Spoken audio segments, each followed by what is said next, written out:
Hey, everybody, we are going to talk about turnaround stocks that are, you know, they've struggled in the past year, 2 years, whatever, but are finally on the path to righting the ship and things that we like for the next year or two and beyond.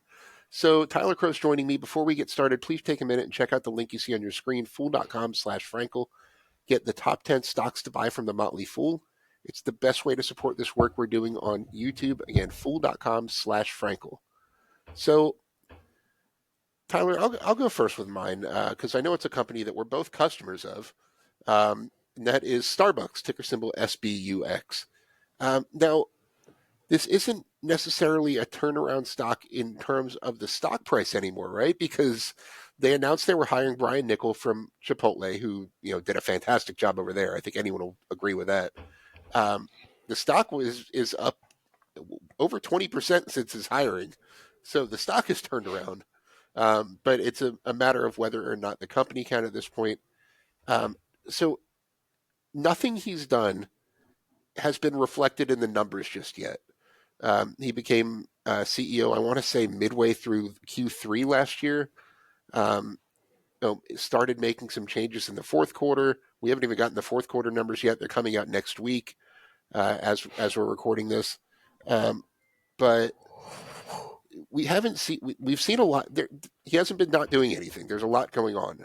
There's a lot of in-store improvements that are going on. A lot of people were one of my biggest pain points. You mentioned that you like to just sometimes just get a regular coffee at Starbucks. I do too. Having to walk back up to the counter and bother a barista to get a packet of sugar has been a pain point. They're moving the condiment bar back out. Like that's been a thing for a while. They're ending the policy that that you don't have to buy anything to just sit there. Um, there's pricing transparency. They're trying to do a better job of, like, not upcharging for every little thing. And above all, they're trying to get service time down. One of the biggest reasons that I don't stop at Starbucks more is because even when I mobile order, it could be a 15, 20-minute process in a lot of cases. And I don't order anything too complicated. My order does not take, 5 minutes to say like a lot of people's do. I'll order a drink that has maybe one modification to it, like skim milk instead of 2% or whatever, and I'll wait for 15 minutes, and that's a problem. So they're doing a better job of that already. I've noticed. There's a lot more that needs to be done, and they're going to right size the leadership team.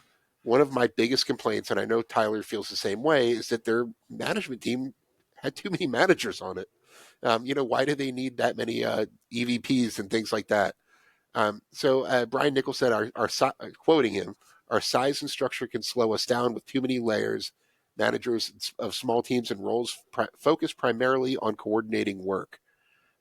So, in other words, he said he's not going to communicate any changes till early March, is what he said. But getting rid of, leadership roles that you don't need can save a lot of money.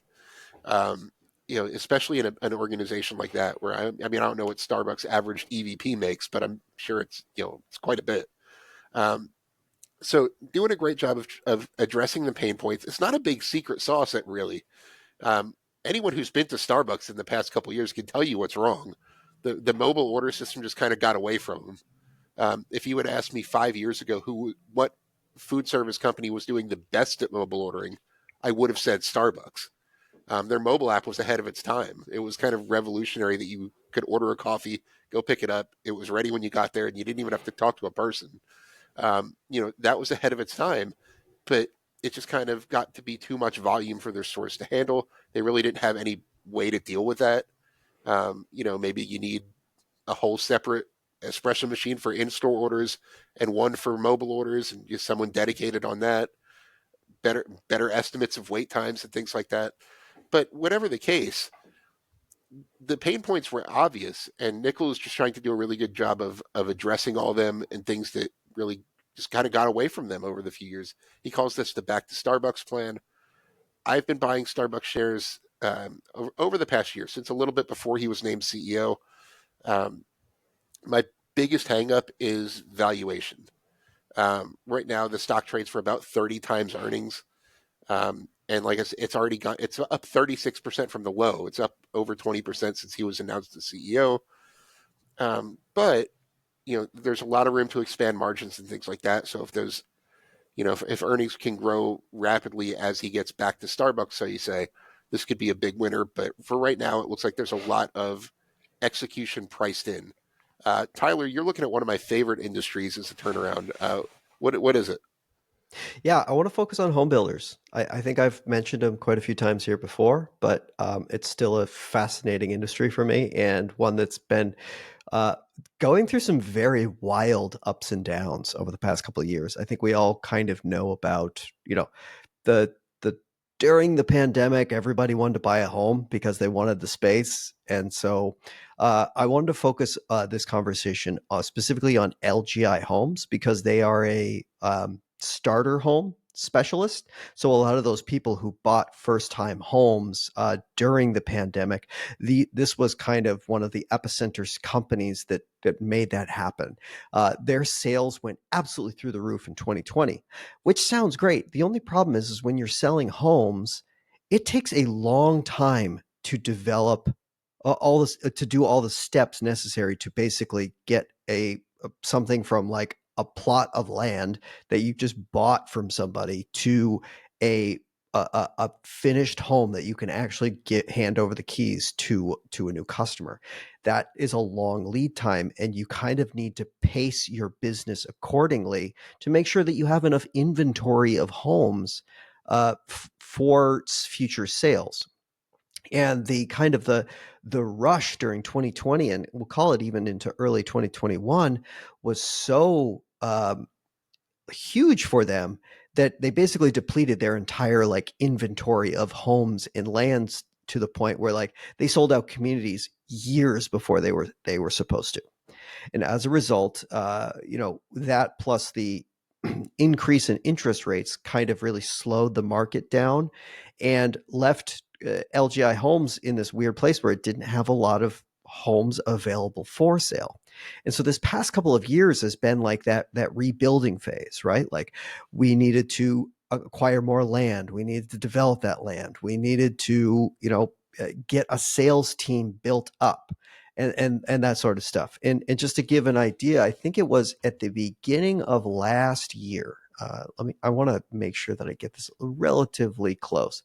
The beginning of like last year, we'll say January, they had about they had about 117 active selling communities, which was actually down from where it was in like 2020.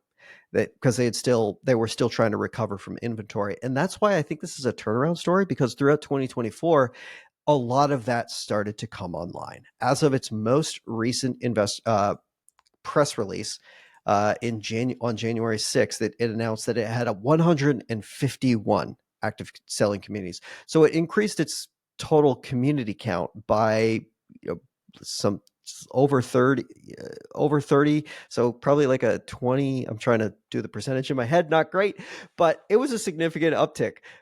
So much for math on this particular video today.